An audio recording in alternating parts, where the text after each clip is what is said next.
तो hello everyone. आज के इस वीडियो लेक्चर में हम लोग बात करेंगे स्टीरेडियन के बारे में। तो चलिए देखते हैं कि स्टीरेडियन की डेफिनेशन क्या कहती है। Steradian is the solid angle subtended at the centre of a sphere by a surface of the sphere which is equal in area to that of a square having each side equal to the radius of the sphere. It is represented by ohm. तो जैसा कि हमने कल के video lecture में बात की थी, रेडियन प्लेन एंगल की एसआई यूनिट है, वैसे ही स्टीरेडियन सॉलिड एंगल की एसआई यूनिट है। अब इस डेफिनेशन को समझने के लिए आप इस एग्जांपल को देखिए। ये एक स्फेयर का सरफेस है। अब इस सरफेस का स्फेयर के सेंटर पे जो एंगल बनता है उसे ही हम स्टीरेडियन कहते हैं।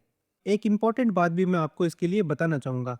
इस सरफेस का जो भी एरिया बनेगा वो इस सर्कल के रेडियस के स्क्वायर के बराबर होगा। चलिए मैं आपको एक डायग्राम से और समझाता हूँ इसको। एग्जाम्पल के रूप में हम ये एक स्फेयर लेते हैं। इस स्फेयर पे हमने ये एक सरफेस कंसीडर किया है, तो इस सरफेस के कारण इस स्फेयर के सेंटर पे एक एंगल सबटेंड होगा और ये एंगल एक स्टीरेडियन तब कहलाएगा जब इस सरफेस का एरिया इस स्फेयर के रेडियस के स्क्वायर के बराबर होगा।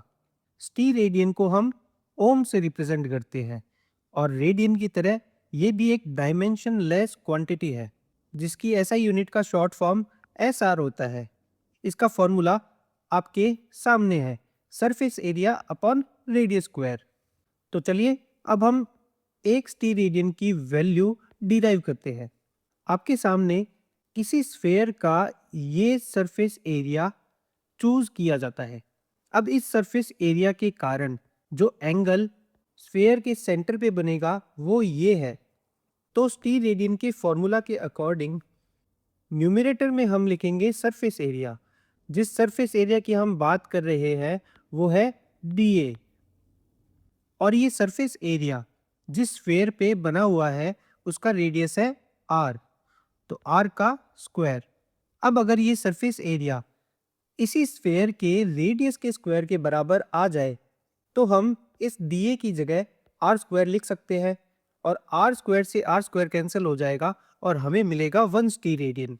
तो अब हम कह सकते हैं कि 1 स्टीरेडियन वो सॉलिड एंगल है जो कि स्फेयर के सेंटर पे बनता है। किसके कारण? उसके किसी सरफेस एरिया के कारण, जो कि किसके बराबर होता है? उसी स्फेयर के रेडियस के स्क्वायर के बराबर होता है। यहां स्क्वायर ऑफ रेडियस होगा। अब हम बात करते हैं कि पूरे सर्कल में कितने स्टीरेडियन होते हैं। तो जैसा कि हमें पता है कि एक स्फेयर का टीएसए 4 पाई आर स्क्वायर होता है। तो फॉर्मूला के according surface area upon r square, surface area की जगह हम लिखेंगे 4 पाई आर स्क्वायर और रेडियस की जगह रेडियस का स्क्वायर आ जाएगा।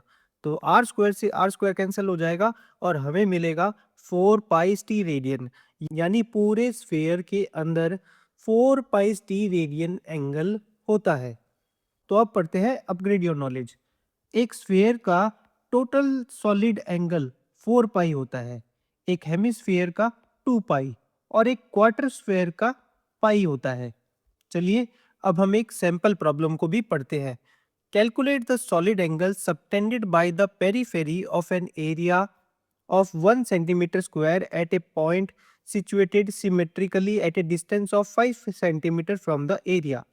यानी ये क्वेश्चन ये कहना चाहता है कि एक स्फेयर है, उस स्फेयर के ऊपर एक सरफेस एरिया है। ये सरफेस एरिया कैसा भी हो सकता है, लेकिन इसका एरिया 1 सेंटीमीटर स्क्वायर है। तो इस सरफेस एरिया के कारण इस स्फेयर के सेंटर पे जो सॉलिड एंगल बनेगा हमें उसे कैलकुलेट करना है। अब ये सरफेस एरिया इस सेंटर से कितनी दूरी पर है? 5 सेंटीमीटर की दूरी पर है। तो 5 सेंटीमीटर यहाँ पे क्या रिप्रेजेंट करता है? जी हाँ, ये स्फेयर का रेडियस है। तो इस 5 को हम यहाँ लिखेंगे। तो फॉर्मूला के according surface area upon radius square, surface area हमारे पास है 1 सेंटीमीटर स्क्वायर और रेडियस की वैल्यू होगी 5 सेंटीमीटर। तो 1 का स्क्वायर 1 आएगा और 5 का स्क्वायर 25 आ जाएगा। और जब हम इस फ्रैक्शन को सॉल्व करते हैं तो हमें आंसर मिलता है 4 multiply 10 to the power -2 t radian. यानी इस सरफेस के कारण यहाँ जो एंगल बनेगा वो 4 multiply 10 to the power -2 t radian होगा। अब एक बात मैं आपको और क्लियर करना चाहूंगा, यहाँ पे ये जो स्क्वायर दिखाया गया है ये बस रिप्रेजेंटेशन के लिए दिखाया गया है। कहने का मतलब ये है कि इस सरफेस का जो एरिया होगा वो इस स्फेयर के रेडियस इस स्क्वायर के बराबर होगा, जिसे हम रिप्रेजेंट करने के लिए एक स्क्वायर का आकार दे देते हैं। सॉलिड एंगल स्फेरिकल भी हो सकता है और स्क्वायर भी हो सकता है। ये बात आप याद रखिएगा। तो आज की इस वीडियो में बस इतना ही। मिलते हैं अगले लेक्चर में।